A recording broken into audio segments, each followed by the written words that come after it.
Salam jumpa sahabat guru sekalian. Pada kesempatan ini, saya Samuel Jogohera akan mempresentasikan praktik baik saya yang merupakan implementasi dari modul 2.2 pembelajaran sosial emosional, yakni buku refleksi pembelajaran dengan model traffic light reflection. Sahabat guru sekalian, refleksi dalam proses pembelajaran yang dilaksanakan sebelumnya, murid diminta untuk menyampaikan refleksi secara lisan di akhir setiap pembelajaran.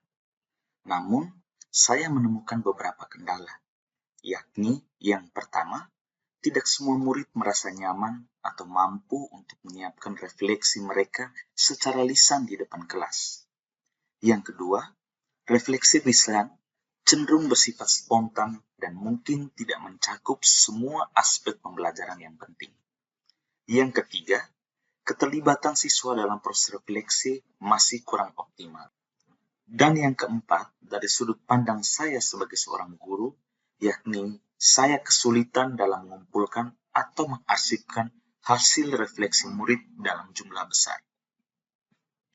Tantangan yang saya hadapi, yang pertama, kesulitan mengidentifikasi kendala yang dihadapi murid dalam kegiatan pembelajaran. Yang kedua, murid kesulitan mengekspresikan hasil refleksinya secara lisan.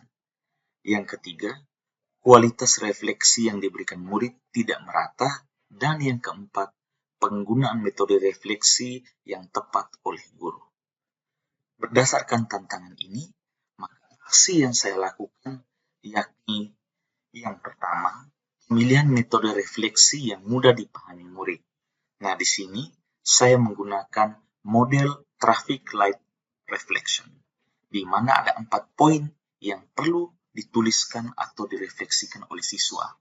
Yang pertama, selebrasi, apa yang harus dirayakan. Yang kedua, stop, apa yang harus dihentikan. Yang ketiga, lanjut, apa yang harus dilanjutkan.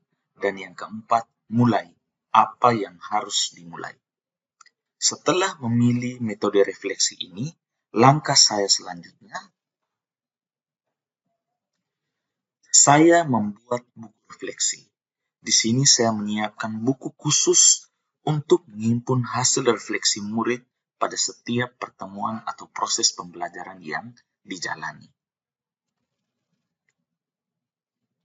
Selanjutnya, sebelum mulai aktivitas refleksi, setelah pembelajaran, saya memberikan penjelasan kepada murid tentang model dan buku refleksi. Hal ini biasanya saya sisihkan waktu di 5-10 menit sebelum kegiatan pembelajaran selesai, dengan maksud agar peserta didik memahami model refleksi yang akan kami gunakan bersama. Yang keempat, saya memberikan kesempatan kepada murid untuk menuliskan hasil refleksi pembelajarannya dan menempelkannya pada buku refleksi yang telah disediakan. Di sini saya menggunakan sticky notes, di mana setelah murid menuliskan hasil refleksinya, mereka langsung dapat menempelkannya pada buku refleksi yang telah saya sediakan. Selanjutnya, setelah mengumpulkan hasil refleksi murid, saya akan melakukan analisa berdasarkan refleksi pembelajaran sebagai persiapan saya untuk memperbaiki pembelajaran pada pertemuan berikutnya. Nah, di sini saya akan menganalisis setiap refleksi murid untuk mengidentifikasi pola kesulitan, minat, dan saran yang muncul.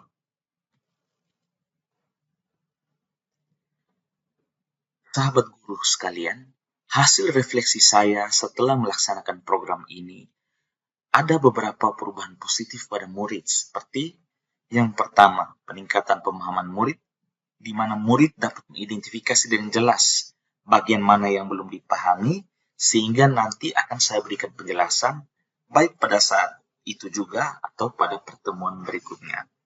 Yang kedua, peningkatan kualitas pembelajaran. Dengan adanya masukan dari murid, saya dapat menyajikan pembelajaran yang lebih menarik dan relevan. Dan yang ketiga, terjalin hubungan yang lebih baik antara saya selaku guru dan murid, sehingga suasana kelas menjadi lebih terbuka dan memungkinkan terjadinya komunikasi dua. Sahabat guru sekalian, program buku refleksi merupakan upaya inovatif untuk meningkatkan kualitas pembelajaran dengan melibatkan siswa secara aktif dalam proses refleksi, sehingga dapat terbentuknya budaya refleksi dalam diri peserta didik.